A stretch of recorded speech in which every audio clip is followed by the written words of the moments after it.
Este é o programa Segurança Pública em Debate, realizado pelas entidades de classe dos delegados de polícia civil e federal, inclusive aqui do estado de São Paulo. Nosso entrevistado hoje é o Dr. Fabrício de Souza Costa.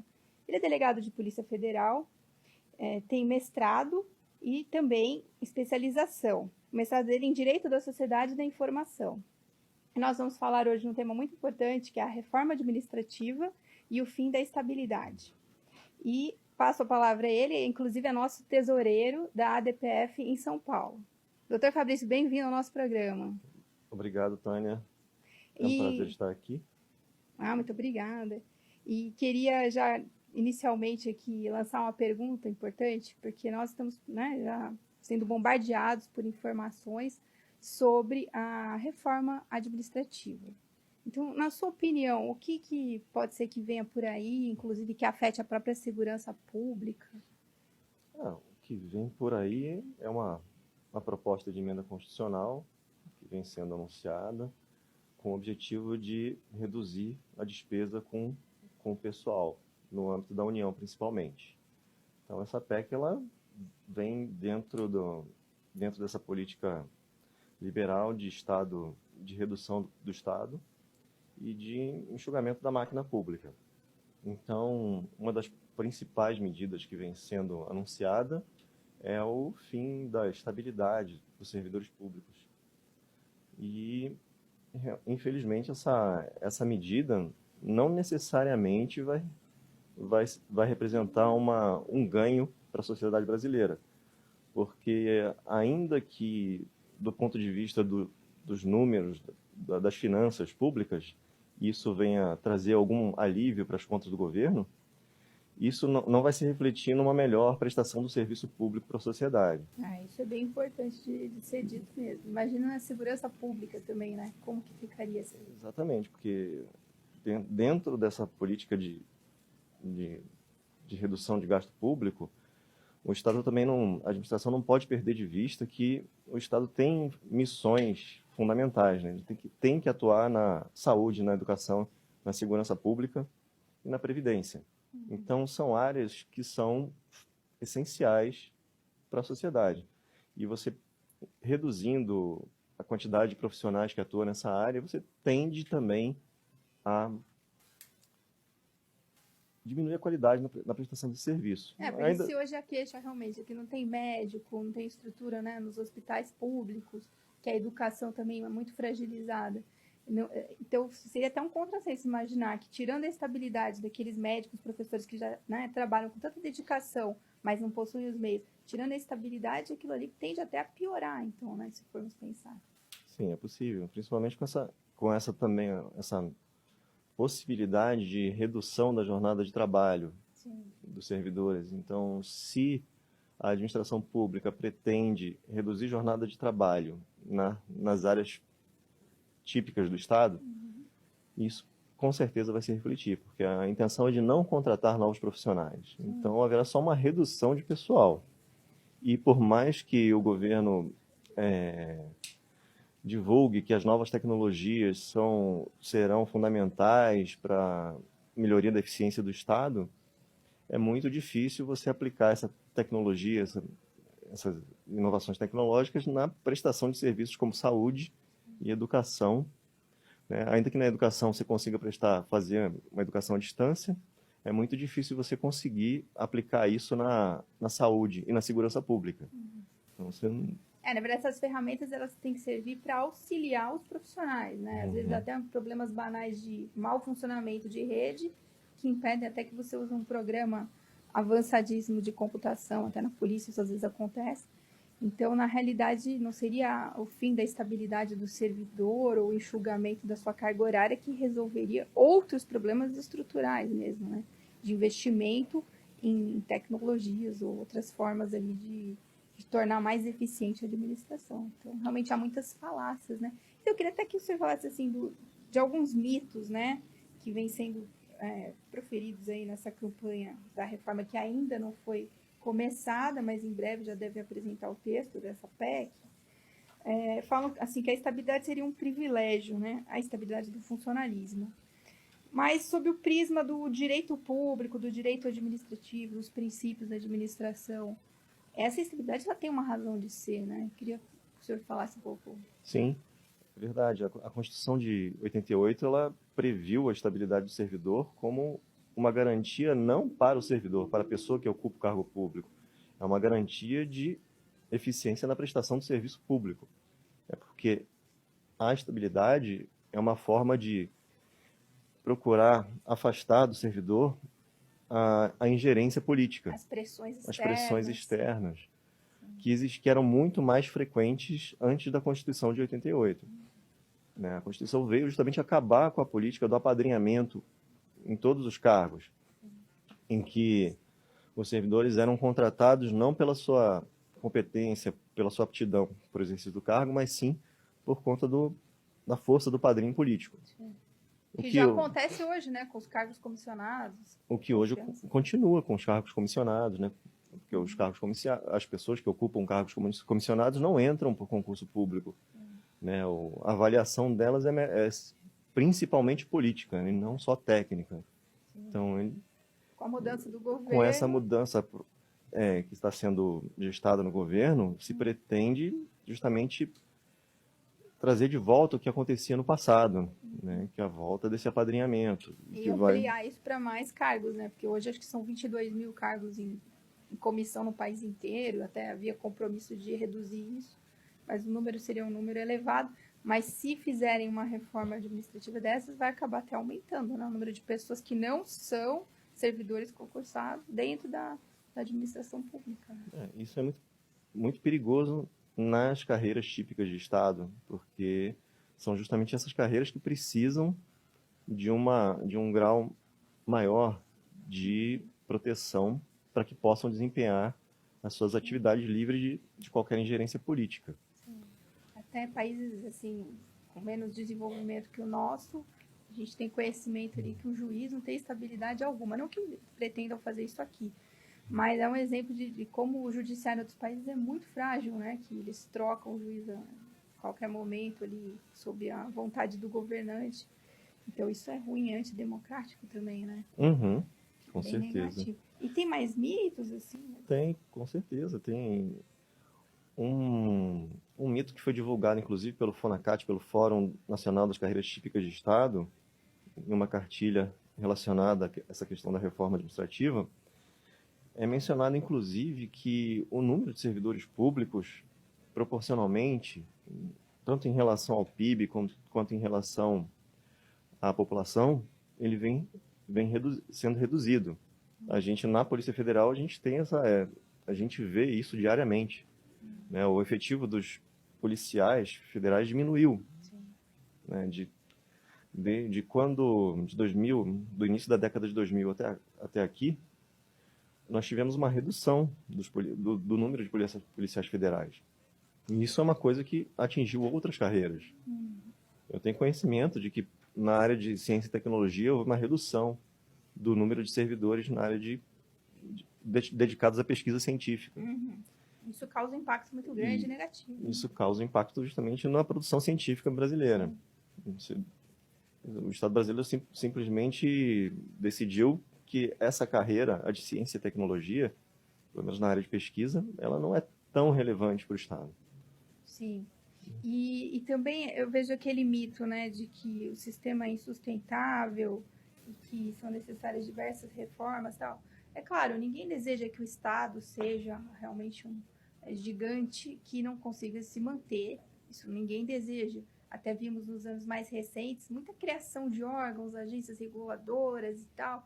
E muitas vezes talvez não precisaria de tanto, né, como que funcionava bem antes, e de repente agora surgem tantos órgãos públicos e aí fica realmente difícil de fazer a gestão dos bens públicos, né? Então, assim, eu acho que tem mitos, mas tem coisas que precisariam ser pensadas, né, para a modernização do trato da coisa pública também. Com certeza, porque antes de se pensar no fim da estabilidade do servidor público, em outras propostas de congelamento de salário, seria, no nosso ver, seria muito mais interessante que primeiro se procurasse analisar quais as empresas públicas que não são tão necessárias, né? Isso, realmente, nesse aspecto, o governo tem trabalhado, mas essa quantidade de medidas de forma simultânea, elas correm o risco de não serem bem pensadas. Você precisa de tempo para amadurecimento da ideia, inclusive no próprio Congresso. Né? É muito complicado você impor medidas que podem prejudicar a longo prazo a prestação de serviço público, quando você pode pensar com calma, colocar isso em debate. Eu acho que, antes de mais nada, é preciso que haja um debate, né, que haja transparência nessas ideias, transparência em relação aos efeitos que podem vir com essa reforma, e não simplesmente colocar os números de forma absoluta, mostrar que haverá uma redução de gasto com o pessoal, sem apresentar ao mesmo tempo os efeitos colaterais dessa medida. Sim, exatamente. Acho que até no próximo bloco a gente pode dar uma continuação a esse assunto. Temos tópicos bastante importantes para tratarmos aqui. Então, nos vemos aí no segundo bloco.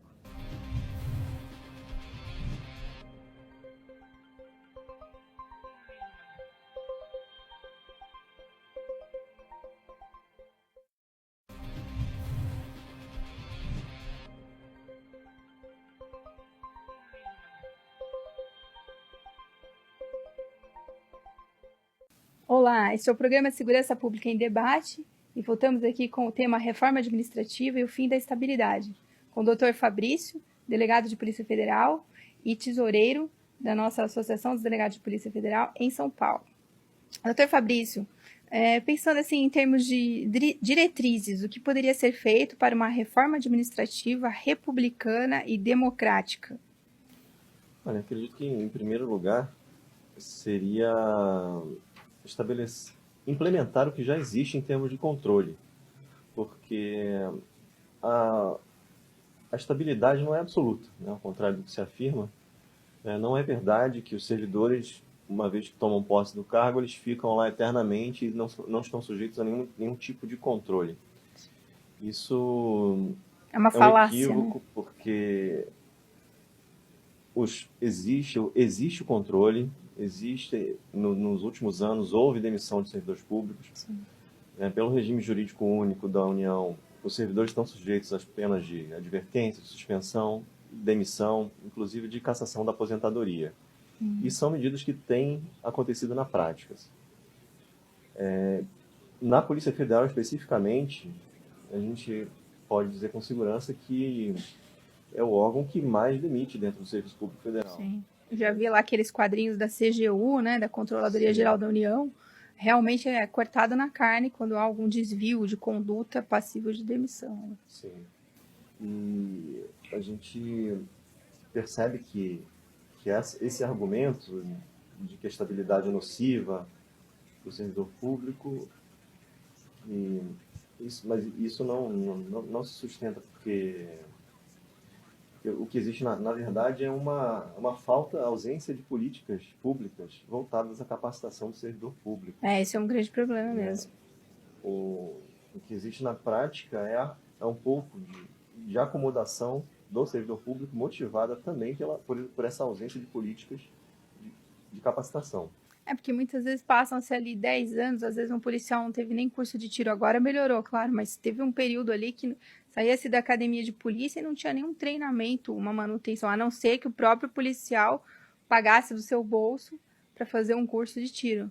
Então, essa questão da capacitação é fundamental, até para que o servidor, e aí estamos falando de todas as categorias possíveis, ele sempre procure evoluir também e se aperfeiçoar, e aquilo reflete no seu trabalho, né? Então, realmente, a falta de capacitação e de uma visão, não adianta um curso pro forma, EAD, não, teria que ser um curso realmente bem feito, até presencial, porque o curso EAD é importante até um certo ponto, porque tem coisas que tem que haver uma discussão também, né, pessoalmente ali, entre esses agentes públicos que atuam principalmente nessas carreiras de Estado. Então, muitas vezes também o Estado tentando economizar acaba fazendo uma coisa péssima que reflete também contra o interesse público, né? Que às vezes até um conceito que é esquecido ali. Sim.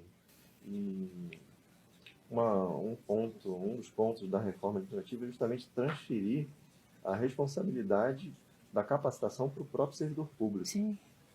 Dentro da reforma, dessa proposta de emenda, existe a ideia de que o próprio servidor ele tem que se atualizar. Ele vai ser o responsável pela sua própria atualização. Só que a gente entende que isso, na verdade, deve ser uma responsabilidade da própria administração pública, que deve ver qual a melhor capacitação para o seu funcionário, estabelecer qual o curso que pode ser mais relevante para a área de atuação dele. Sim. Porque Não adianta padronizar, né? Curso EAD para todos os policiais. Não, mas tem a polícia judiciária, tem a polícia ostensiva, cada polícia... Por mais que, né, procurem, talvez, simplificar os cursos, eu vejo realmente muito, muito clara essa deficiência aí. Existe também a ideia de trazer maior mobilidade para o servidor público, possibilitando que um servidor saia de um órgão, vá atuar em outro. Né? Isso, talvez, na iniciativa privada, em algumas empresas, seja possível, seja bom, seja eficiente, dê lucro para a empresa. Mas a gente não pode esquecer que o objetivo do Estado não é gerar lucro. Né? A redução de despesa também tem que ter sempre, como a gente disse no início, a perspectiva da eficiência na prestação do serviço público. Então, você, quando permite uma mobilidade exacerbada do servidor público, você está deixando de lado a experiência que ele ganhou naquele órgão. Então, se você pega um servidor que já está há 5 anos trabalhando na área de saúde pública, ele domina aquele assunto e vai tirar ele daquele órgão. Até às vezes com caráter punitivo também, né? Podendo ser usado de forma indireta para punir o servidor. Você tira ele daquela área e vai colocar um servidor que trabalhou 5 anos na área de saúde para, de repente, trabalhar na área de previdência social. Será que isso é bom para o serviço público? Né? Então, acho que isso tudo tem que ser discutido. Eu imagino que demanda tempo para a implementação dessa medida. Isso depende de regulamentação, né? Vai ter que ser avaliado, mas a reforma em si, essa proposta em si, esse ponto específico, não necessariamente vai acarretar uma melhor prestação do serviço público. Porque na realidade muito do que a gente repara dos problemas do serviço público tem a ver com a falta de treinamento mesmo, às vezes funcionário que atende com má vontade, e por mais que se reclame ali para ouvidorias e tal, não se vê muita melhora naquele atendimento, filas e filas de atendimento. Aí não é tanto culpa de quem faz o atendimento, mas do excesso de demanda e haver poucas pessoas. Acho que esse é o problema mais frequente na realidade. E até, assim, na própria Polícia Federal, essa experiência que existe com os terceirizados, né? Eu vejo até de uma maneira positiva, porque alguns trabalhos que são de menor complexidade são bem executados ali pelos terceirizados, embora tenhamos também um outro ponto. Nisso, a administração acaba se acostumando com os terceirizados e não investe em abrir concurso para os funcionários administrativos, que fazem realmente essa transmissão de um legado, porque a gente observa ali administrativos mais antigos, o conhecimento que eles têm, né, de coisas que muitas vezes os mais novos não viram isso na academia, não leram em apostila nenhuma, não tem lugar nenhum, mas eles sabem as boas práticas e eles implementam isso ali e até alertam, né, não faça isso que isso aqui já foi testado e não deu certo. Mas eu acho que uma coisa que poderia ser aberta ali à discussão é reforçar talvez o papel do terceirizado, ao invés de simplesmente tirar a estabilidade, né, dos próximos servidores públicos, e até falam em reduzir, diminuir o número de concursos públicos, o que é ruim também, né? Acaba não oxigenando o órgão, e a entrada de pessoas novas é fundamental, né? Em qualquer órgão. É verdade, é verdade. Um dos aspectos positivos do concurso público, da política pública de regularidade dos concursos é justamente essa, de permitir a oxigenação do órgão, né? Que é uma coisa que a gente não vê muito na Polícia Federal, infelizmente. São poucos frequentes. São muito espaçados. Né? E essa falta de política, justamente, de concursos públicos em períodos regulares, ela justamente acaba refletindo na área fim, né? Na prestação do serviço público. né? Se você demora muito tempo para fazer um concurso público, né, o profissional que já está ali, ele envelhece, né, e muito, nesse tempo, nesse intervalo sem concurso, você tem uma carência grande de policiais. E a administração acaba recorrendo à contratação, né, à terceirização. Só que essa terceirização não supre justamente o trabalho de quem está na atividade fim. Exatamente. Então, eles dão um apoio, um auxílio, né? Nos cartórios a gente vê uma grande ajuda ali dos terceirizados. Na área de polícia administrativa, atendimento ali, isso já se consolidou, né? Na área de passaporte, registro de armas, em várias áreas, né? Que tem imigração, tem um grande apoio realmente dos contratados. A gente conta muito com o auxílio Esse pessoal que é bem treinado para aquelas coisas de menor complexidade. Agora, o perfil do terceirizado é completamente diferente do servidor público, porque ele está ali por pouco tempo, né? E são jovens, geralmente. São jovens, são pessoas jovens que estão no início de carreira, que tendem a procurar uma outra área, uma outra atividade. E o que se pretende também com a reforma é justamente acabando com a estabilidade e congelando as promoções e progressões dos servidores públicos, é permitir que se demita com mais facilidade. Sim. Né? E com essa demissão de servidores que já têm um nível remuneratório mais alto, é conseguir contratar novos servidores sem estabilidade, ganhando o valor inicial da carreira. Sim. Então, é a repetição do que a gente vê na iniciativa privada, que não necessariamente pode ter resultados positivos na administração pública. E é diferente também, porque a gestão pública ela tem que se basear principalmente na satisfação do interesse público. Sim. Diferente do lucro, como o senhor falou. E também eu fico pensando assim, né, como que... Tem coisas que não podem ser feitas de maneira tratorada, né, como alguns gostam de falar. Tem que ser refletido com calma, porque isso gera um impacto muito grande.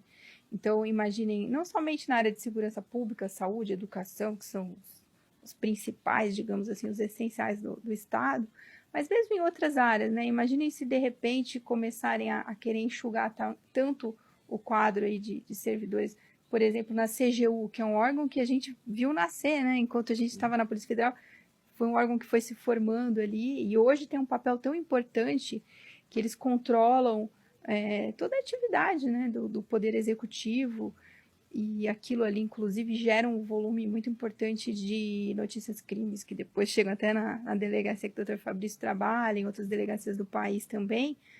E isso daí é fruto de um aperfeiçoamento das instituições de Estado. Então, quando falo aí do estereótipo do servidor público acomodado com o serviço, são questões ali que são superficiais, na verdade, muito provavelmente são mitos ali colocados por pessoas que nem conhecem muito bem o serviço público, como que funciona, e o concurso público ele serve justamente para escolher os melhores profissionais.